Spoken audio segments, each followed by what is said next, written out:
Hey lifelong learners and critical thinkers, today we're talking about modern art and why people seem to just absolutely hate it. The topic came to me in a really funny way. Not only am I taking a modernist class in my grad program right now, but I was wondering what my first video would be on, and I saw this post. I saw the angel in the marble, and I carved until I set him free. Michelangelo. And then there's like a really funny Ninja Turtle meme. If you weren't aware, the Ninja Turtles were named after the four most famous artists of the Italian Renaissance. Not important.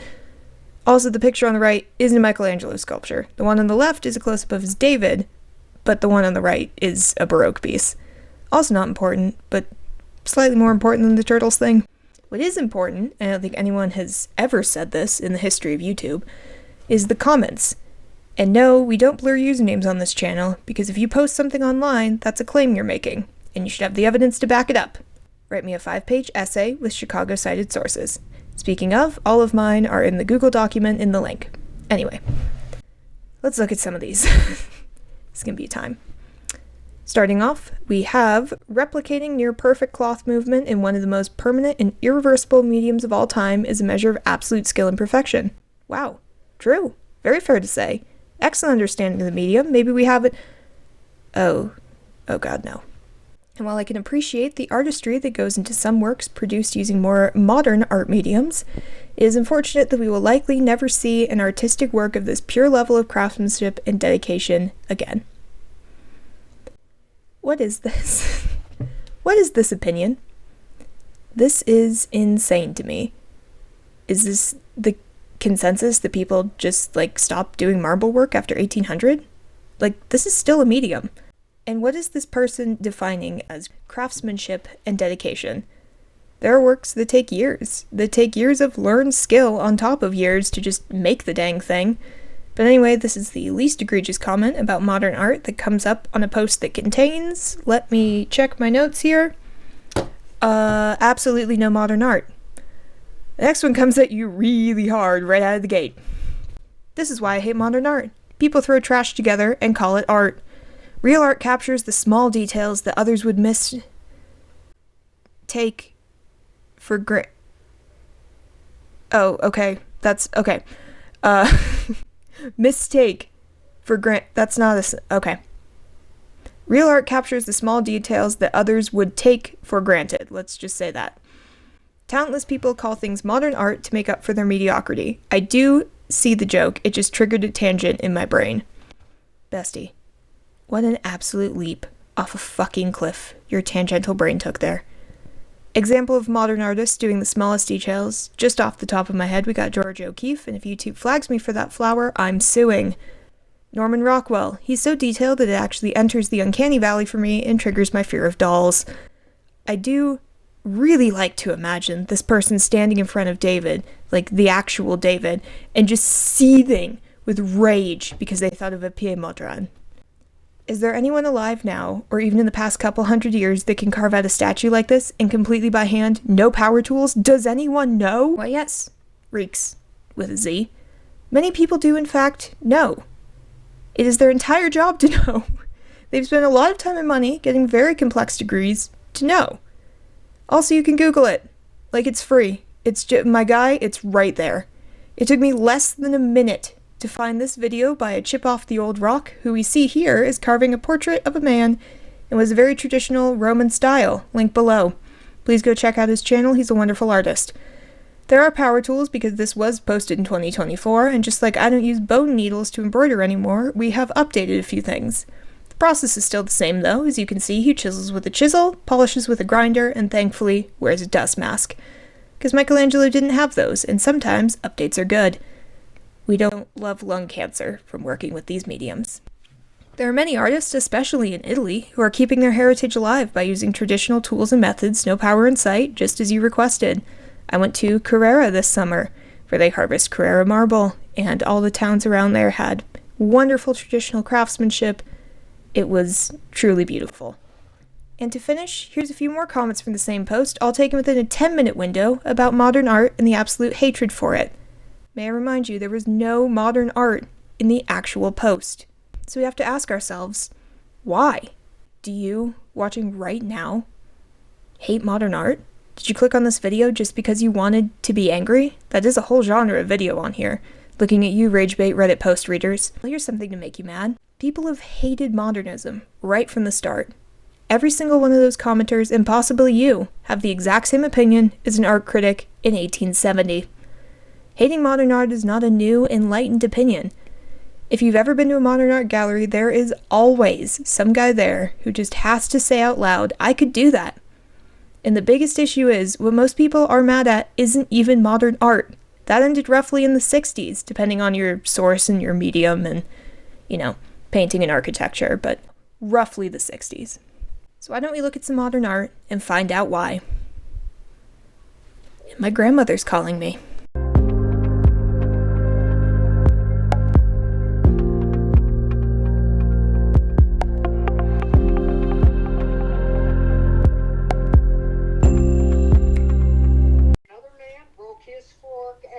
One of the servers said, we must have gotten a bad batch of forks, and I thought I was trying to cut into a heel of ham. So I'm not so sure it was the forks. The food was good. Oh, that's okay. That's good. Anyway, pumpkin pie was great. Dress was not good. For people with hearing aids, I saw 2 people take them out. She was very good. But you know what? Anyway. Oh, good God.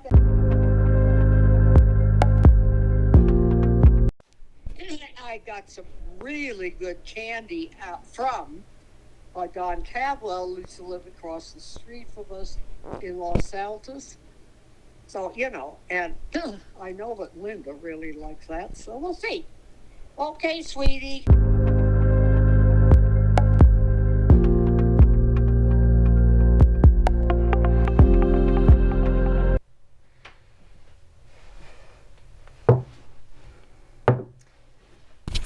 Okay.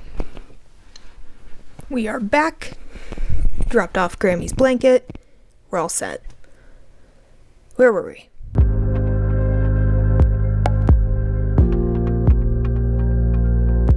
This all starts in a very unlikely place for anything modern to happen. L'École des Beaux-Arts, or the French Royal Academy. This was an art school funded by the French crown with an illustrious history, rich clients, and very, very strict ideas on art.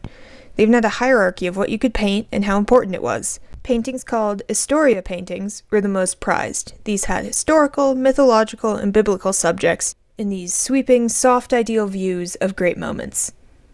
Next were the portraitures, then landscape, then genre, which was sort of a slice of life, but importantly only socially acceptable slices of life, like showing how backwards Africa was, or a fancy party.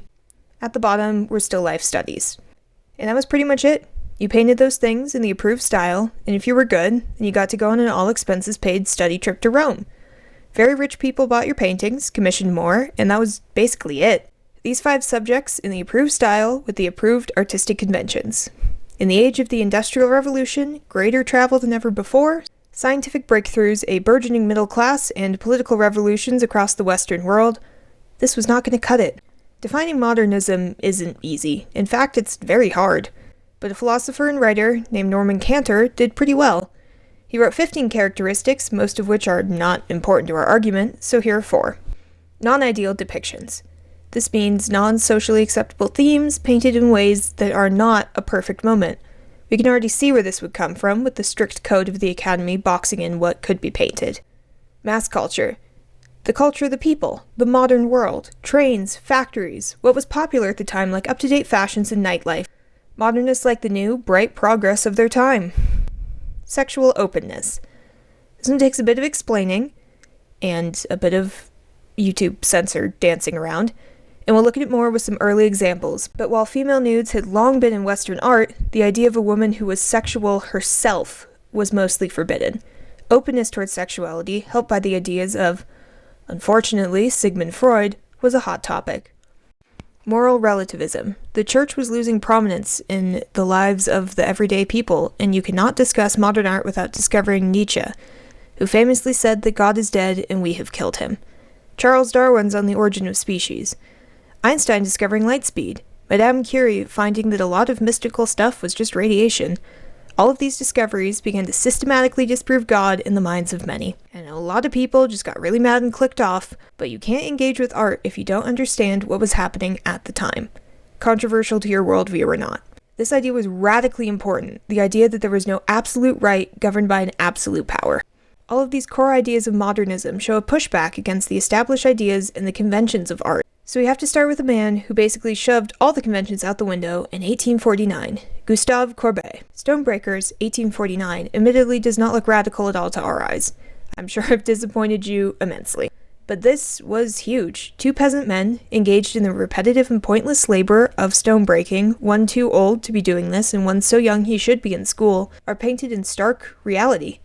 Courbet was a realism painter, and famously said, "Show me an angel, and I'll paint an angel." Shown to a crowd of wealthy art patrons, who were at the time the only art patrons, Courbet was labeled as a socialist and a troublemaker. So what did he do?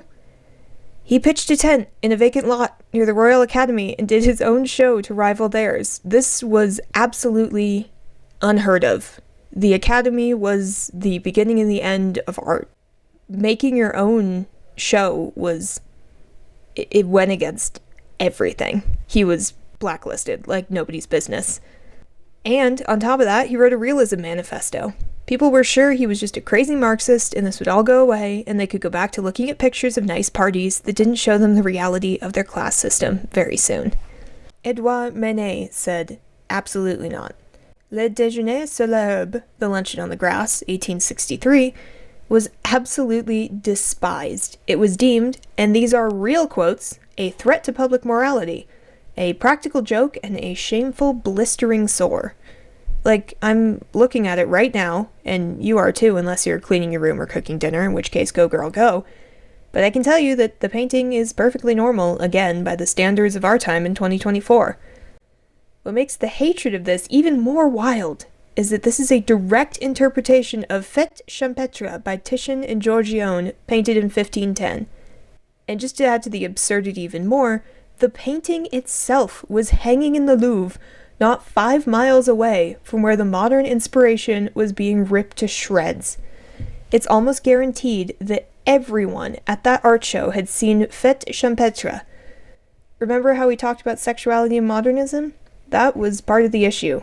Both paintings feature naked women, but the problem is that the women in the Titian and Giorgione were allegories, representations of pastoral delight, of fertility.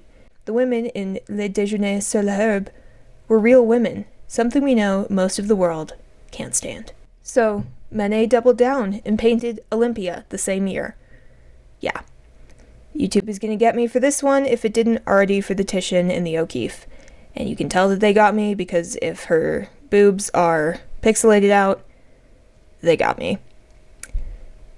And again, Manet took inspiration from Titian. This is the Venus of Urbino, 1538. I'm sure her boobs are pixelated too. The public instantly had the same issue with Olympia as it did with Le Déjeuner sur l'herbe. Venus is a goddess of love and marriage, and is shown in the foreground of a scene where a girl is readying her dowry chest. The message of marriage and sex is clear. It was in fact a wedding gift. On the other hand, Olympia is a prostitute and a real woman. And instead of a wedding scene behind her is her maid bringing a calling card from her next patron. The same pose, the same eye contact, but the mere idea of sexuality, of real women existing naked, of prostitution, made people insane. Here also, we see the first tiny bit of abstraction. It's very minimal, but the Academy taught that the smooth styles of artists like Titian. In Manet's work, you can see what's called the hand of the artist, or the brushstrokes. The figures are slightly flatter as well. And I just realized this could be an issue. I'm saying Manet, the spelling is on the screen, not Monet. Just clearing that up. Paul Cézanne thought that this flat shit was a great idea. He was the earliest cubist, though he never called himself one. He simply began to paint forms as seen from different angles in one simultaneous plane. He was an impressionist, but as we can see, his work took on a new direction. Cubists would be inspired by him and by Einstein's theory of relativity in painting simultaneity, or the idea that multiple views in multiple moments in time can be displayed on one canvas at once. Okay, this is going to be a big jump, and a lot of people are going to be scared by what's on their screens, but I think you're ready. We can do this. You've made it this far. Deep breaths. Not that bad. It's all good. You did it. And you're thinking, wow, she skipped a lot. That's a big jump from some wonky houses to this. But actually, this isn't. These were painted by Kazimir Malevich in 1915. This is Russian constructivism, a radical new approach to art that Malevich pioneered because that dude loved math. He loved it. Good for him. Hobbies are great. And here we encounter a super important idea that Manet and Cézanne were hinting at. You see, for all of Western history, just about, painting had been a window to a world. Artists strive for more and more realism, for greater mastery of perspective, of light and dark, emotion, facial features, to the point where it was expected and codified. Codifying it makes it old and boring. Also, the camera had been invented at this time, and that was perfect realism, as long as we don't get too philosophical about it. So what was painting to do? Well, the canvas is flat. The wall it's hung on is flat. Artists try to make it something other than flat by tricking the eye, trompe l'oeil, to make it not flat. The idea of painting the canvas as flat was truly revolutionary in what Malevich was interested in. He loved math and the future, and the idea of just a square was shocking to Western art. Unfortunately, his critics were not just angry YouTube commenters. The Stalin-led USSR confiscated his works, banned him from painting, and later built an apartment block on top of his grave. Hatred of modern art by political regimes will absolutely come back up later. Skipping ahead for real now, just for a second, René Magritte made the concept of a flat surface in a painting clear, with the painting known mostly by its text, "Ceci n'est pas une pipe," or "This is not a pipe" in English. The real title is The Treachery of Images. But it isn't. It's a painting. It's a flat representation. You can't pick it up or smoke it, so it's not a pipe. The image is flat, the canvas is flat. Showing it was flat was the point. This is generally how the despised trope of modernism, being just dashes of paint or lacking skill, came to form. It was a deliberate choice to show the flatness of the canvas rather than to hide it. This one idea changed how I think of modernist works, and I hope you'll keep it in mind when you next view some. So with these basics in mind, we now move on to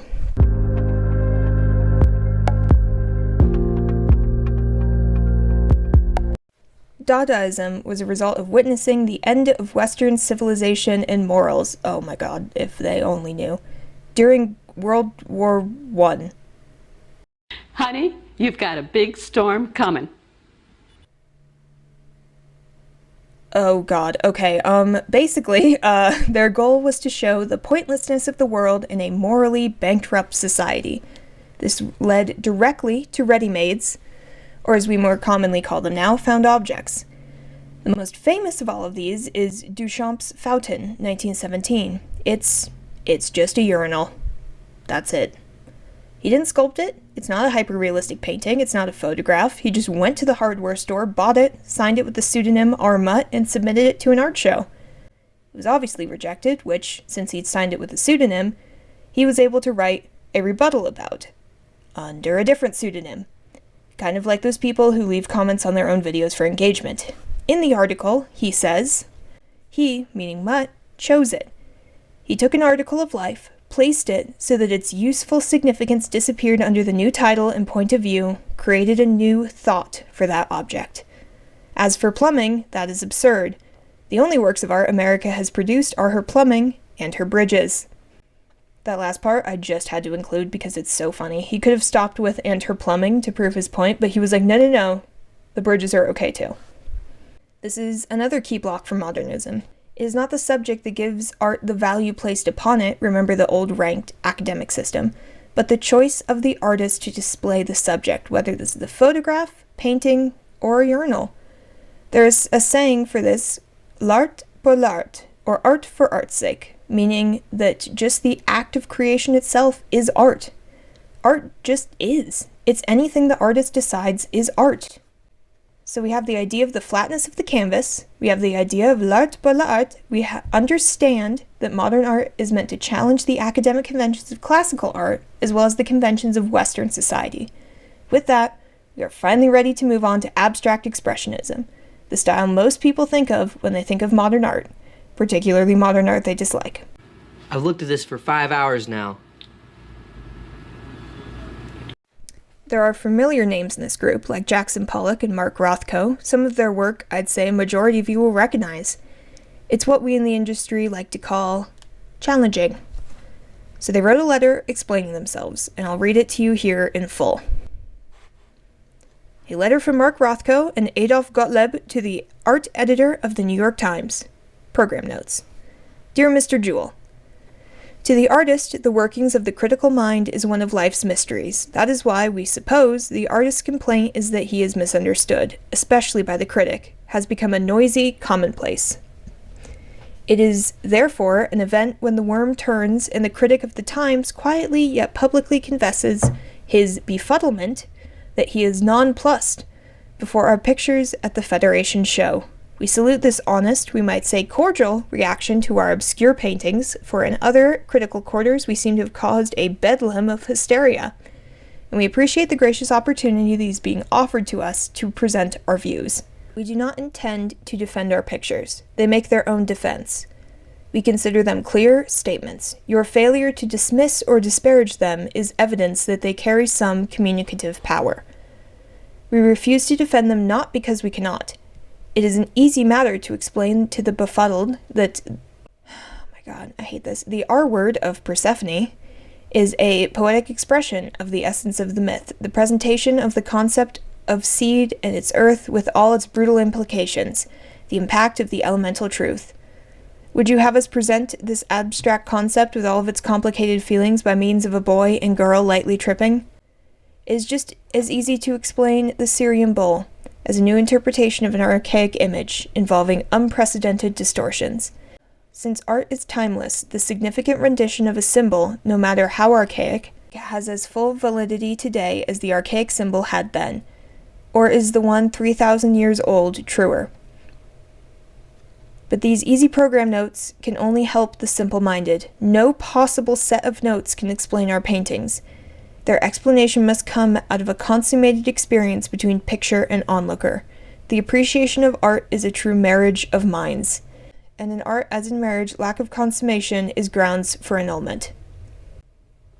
The point at issue, it seems to us, is not an explanation of the paintings, but whether the intrinsic ideas carried within the frames of these pictures have significance. We feel that our pictures demonstrate our aesthetic beliefs, some of which we therefore list. 1. To us, art is an adventure in an unknown world, which can be explored only by those willing to take the risks. 2. The world of the imagination is fancy-free and violently opposed to common sense. 3. It is our function as artists to make the spectator see the world our way, not his way. 4. We favor the simple expression of the complex thought. We are for the large shape because it has the impact of the unequivocal. We wish to reassert the picture plane. We are for flat forms because they destroy illusion and reveal truth. 5. It is widely accepted notion among painters that it does not matter what one paints as long as it is well painted. This is the essence of academism. There is no such thing as a good painting about nothing. We assert that the subject is crucial and only that subject matter is valid, which is tragic and timeless. This is why we profess spiritual kinship with primitive and archaic art. Consequently, if our work embodies these beliefs, then it must insult anyone who is spiritually attuned to interior decoration. Pictures for the home, pictures for over the mantle, pictures of the American scene, 2 social pictures, purity in art, prize-winning pot boilers, the National Academy, the Whitney Academy, the Corn Belt Academy, Buckeyes, Tripe, etc. Sincerely yours, signed, Adolf Gottlieb and Marcus Rothko. It's not as good as the other one. I don't know what you mean by good. Neither do I! Good morning, we're back. I lost the light yesterday, so we're trying again today. Please enjoy my excellent Salome with the head of John the Baptist girl dinner t-shirt. And let's get right back into it. There is a lot to unpack here, but a lot of it we've already covered. These artists, often called the New York School, were interested in timeless expressions like those of primitive, a word we no longer use in historical circles, and archaic art. Some colors and shapes are part of the communication, the simple expression of complex thought. It's also important to note that the explanation must come out of viewing these works in person. Rothko's canvases are immense. He called them cathedrals of color, where the viewer was meant to stand in front of them and simply feel. I haven't seen one in person, but I really, really want to. All of this is born of the ideas of existentialism and the works of Jean-Paul Sartre. This is a very deep and heavy philosophical topic to get into, but it's impossible to understand the point of view of abstract expressionists without it. It touches on a lot of what we have talked about regarding Nietzsche and the death of God, as well as relative morality. The main argument of it is that human beings have absolute freedom, no exceptions. We make every single choice in our lives, and there is no greater morality, no guiding force that is universally true. To Sartre, this is why humans invent laws and religion and codes of ethics, trying to make some sense and order out of the chaotic nothingness of a meaningless existence. But it isn't a nihilistic outlook, as Nietzsche feared when he realized the death of God. Instead, it's a freeing one. If you are brave enough to recognize your freedom and use it, all of your free will, every single day, then you will be happy, and that is the meaning of life. Like I said, it goes much, much deeper than that, but that is the basic moral gist. At the same time, the Cold War was happening, and nuclear annihilation was a constant fear. Between the existentialism of instant total human wipeout and the influential thoughts of Sartre, the abstract expressionists sought to make art that would also just be free of everything. If there's a chance New York will be hit by a nuke from Russia tomorrow, what's the point of painting a narrative epic? If we have total free will, why not paint a square? Each artist went about this differently. Some had titles and were interested in a bit of narrative representation, but most were not. We've discussed Rothko and his cathedrals of color, but look at it now with an existential perspective. He was trying to capture pure feeling. Albers, another artist in the New York School, admired the square the most, as it was the least natural form, which to him meant it was the most human and the most artistic. Opposing that, Stella, yet another artist, saw his paintings as objects and wanted to eliminate the picture window more than anything, so he rarely used the square and focused on pattern instead, something you would never see in a representational piece. Ellsworth Kelly did Red, Blue, Green in 1963, and it illustrates his idea that he was not interested in edges. I want to make the masses perform. As Maurice Merleau-Ponty said, no single work of art has a specific, definite meaning in and of itself. Any of these can be read however you wish to read them, and each can have a different emotion to you than to someone else watching this, or even viewing these in person right now. So where does art go from here? Some critics, philosophers, and historians such as Arthur Danto, Francis Fukuyama, and Hegel predicted an end to art, history, and humanity. There would come a point when humanity could go no further, and some thought that in art, this was abstract expressionism. Where could we go from total freedom, from absolute meaninglessness, from total abstraction? Well, not everyone was doing abstract expressionism. There's a lot we could look at here, like Americana, modified realism, extreme realism, performance art, which is more postmodernism. But my point is, there were many other schools occurring next to the abstract expressionists or New York School. This is a video about modern art being bad, and there are two groups who hated modern art more than anyone. Apparently I can't say this word, so we'll just have to say the party that ruled Germany starting in 1933 and the Soviet Union. This segment is going to be a landmine, and I would love to have some funds to pay for my graduate degree, so we'll have to tiptoe around it. After coming to power in 1933, the leader, whose name I also can't say, set up a lot of ministries. One of these was a culture ministry. Anything from this time is very sensitive, as shown by my inability to say any words pertaining to it, so I want you to know that my main source for this section was, are you fucking serious? I can't say the book title. It's in the sources in the Google Doc. It's not hard to see which one it is. It ends with, "and the power of aesthetics." Okay, shit, let's get through this. From the 19th of July to the 30th of November 1937, the Culture Ministry set up an exhibit. Entartete Kunst in German, or the Degenerate Art Exhibition. It was presented in opposition Große Deutsche Kunstausstellung, or Great German Art Exhibition. This was made to show what was acceptable and what was unacceptable under this party's rule. The Great German Art Exhibition had 600,000 visitors total. The Degenerate Art Exhibition had just over 2 million, so it backfired a little bit. Pieces in the Degenerate Art Exhibition are well documented, and I will be showing actual pieces from this exhibition on screen for this whole section. The party kept amazing records, and I have a link to the original copy in the Google Doc below. Art could find itself here for a number of reasons, illustrated in this quote: insult German feeling, or destroy or confuse natural form, or simply reveal an absence of adequate manual and artistic skill. We've discussed this so-called absence of adequate manual and artistic skill when we talked about the flat plane, and that it was intentional to try to show that the plane of the painting was flat. So we can already see exactly what sort of style of art was going to end up here. This meant that there was a hall for art that mocked Christianity, there was one for paintings that insulted the German woman, and there was a large area for paintings that did not so much have questionable content, but were made by undesirable people. The party leader with the mustache, who denounced modern art and its practitioners as incompetents, cheats, and madmen, declared that there would be no place for modernist experimentation in the new Germany. Yes, I get it. We're talking about Mustache Man and art. Make your rejected from art school jokes in the comments below. Get me that engagement. There were 20,000 visitors a day to this, and like I said, it topped out at over 2 million. People were obviously much more interested in the degenerate art than the good, upright art that they should be aspiring to make, which is why this exhibition never came back, while the Great German Art Exhibition returned in some way all the way up until 1945. And what was this good art?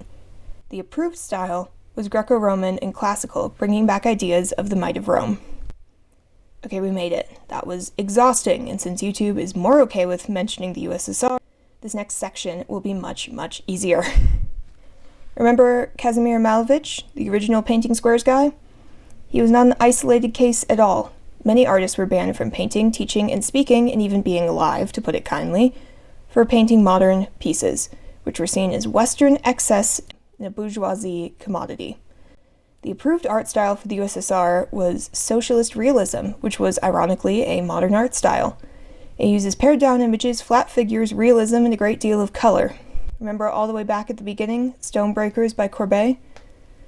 This was the basis for the approved style. You see, Marx, who is the writer who basically invented the idea of communist theory, approved of realism in art.